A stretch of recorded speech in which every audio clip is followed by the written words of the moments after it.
Senior men's épée national team coach. Cornell, you're here today at NCAA National Championships, of course, for NYU, but a ton of excitement, a ton of drama, great stories that exist in senior men's épée. Of course, a dominant squad for the last squad, or for the last quad, with coming away with the World Championship medal in 2012. This year, it was just a battle for who would go as an individual. Walk us through kind of, I guess, that story and what led up to Jason Pryor just recently clinching that spot. Yeah, basically after 2012 we had pretty much all four guys stopped fencing from one day to the other, which is bad, not just for, because it dropped down significantly from the world ranking, competition by competition, but also for the young ones, nobody to look up to, nobody to practice with, nobody to compete with in the same competition. So they had nobody to learn from them. Only Ben Breton came back, and a year and a half after that he decided to come back. The rest were like pretty much, I'm not saying inexperienced, but not so much experienced fencers.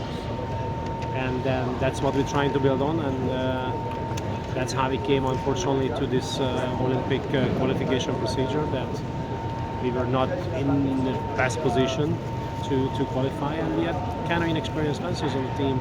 To put them together, it takes time. So I tell you, I'm not disappointed that they didn't qualify. It was definitely in the game that they might not qualify.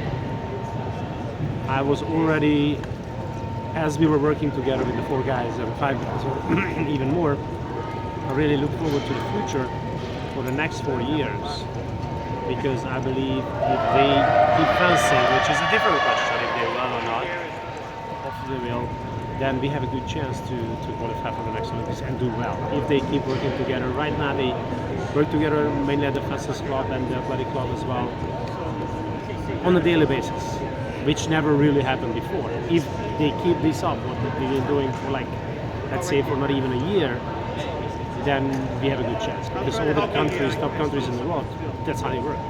You mentioned Ben Breton being the only link between the 2012 World Championships team and this squad. Of course, Ben Breton, at only 31 or so, is the veteran of the squad, which is very young for men's épée. You got, on the other end of the spectrum, Ari Simmons, who was a 2015 World Championships team member.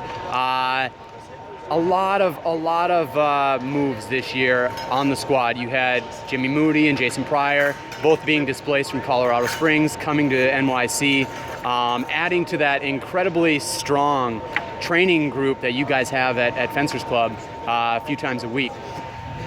How did that kind of help bring the team together, or ultimately make it stronger for this qualification push with Yeser, Ben, and Jason? It absolutely helped a lot. It's just the problem was it was kind of late.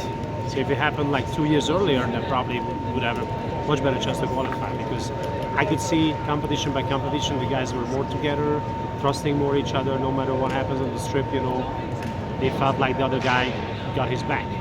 Previously I didn't feel that way. Previously I felt if somebody didn't fence well, they were like all let down. Towards the end that was fine if somebody didn't fence well, because the others could carry and then keep us in the game.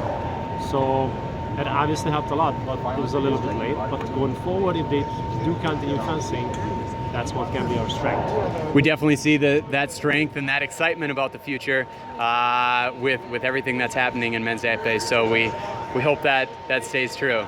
I hope so too. All right, thank you, Coach. Sure.